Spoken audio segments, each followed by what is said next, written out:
আসসালামু আলাইকুম প্রিয় দেশবাসী। স্বাধীনতার উল্লাসে সবাই আনন্দ করতেছে, উল্লাস করতেছে, কিন্তু একটাবারও কি ভেবে দেখেছেন এই স্বাধীনতার জন্য আন্দোলন করতে গিয়ে হাজারো শিক্ষার্থী প্রাণ দিয়েছে। আমার এই শিক্ষার্থী ভাই বোনদের পাশে দাঁড়ানোর জন্য প্রবাসীরা, হাজারো প্রবাসী রাজপথে নেমে এই প্রবাসের মাটিতে আন্দোলন করতে গিয়ে হাজারো প্রবাসী এখন গ্রেপ্তার হয়েছে, জেলখানায় আছে।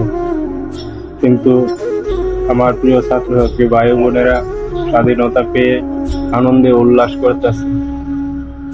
বিভিন্ন দলের নেতারা ভাষণ দিতেছে, দেশ স্বাধীন করেছে, কিন্তু এই স্বাধীনতার পিছনে যে বড় একটা হাত রয়েছে এই প্রবাসীদের, এই কথাটা কি একবারও কেউ চিন্তা করেছে?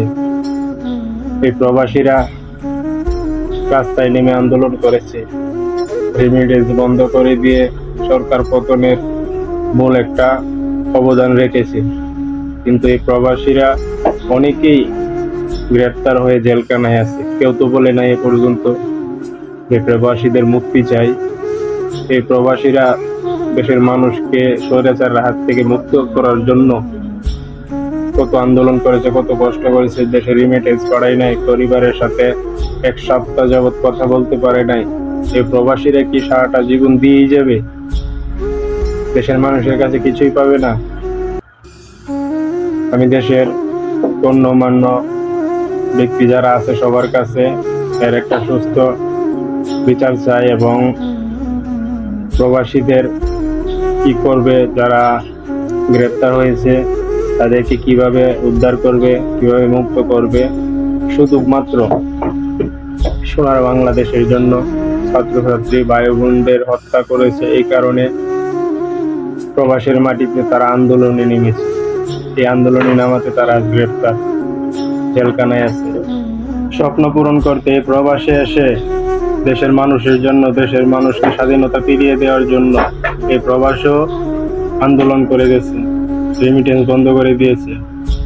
পিতামাতা, স্ত্রী, সন্তান, আত্মীয় স্বজন কারোর সাথে যোগাযোগ রাখতে পারেনি পুরো একটি সপ্তাহ। এত কিছুর বিনিময়ে, এত কিছু দিয়ে আজ কেন জেলখানায় থাকবে প্রবাসীরা?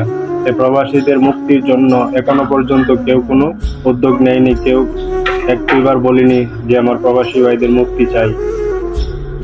তো বন্ধুরা, আমি এই কথাটি বলতে চাই, আমার এই ভিডিওটা যাদের সামনে পড়বে সবাই ভিডিওটা শেয়ার করে দেবেন, যাতে ঊর্ধ্বতম কর্মকর্তাদের কাছে গিয়ে পৌঁছায় এবং আমার প্রবাসী ভাইদের পাশে দাঁড়ায়, তাদেরকে মুক্ত করার মতো কোনো রাস্তা করে নেই। এটাই সবার কাছে আমার অনুরোধ রইল, সবাই ভিডিওটি শেয়ার করে দিবেন। আসসালামু আলাইকুম ওয়া রাহমাতুল্লাহি ওয়া বারাকাতুহু।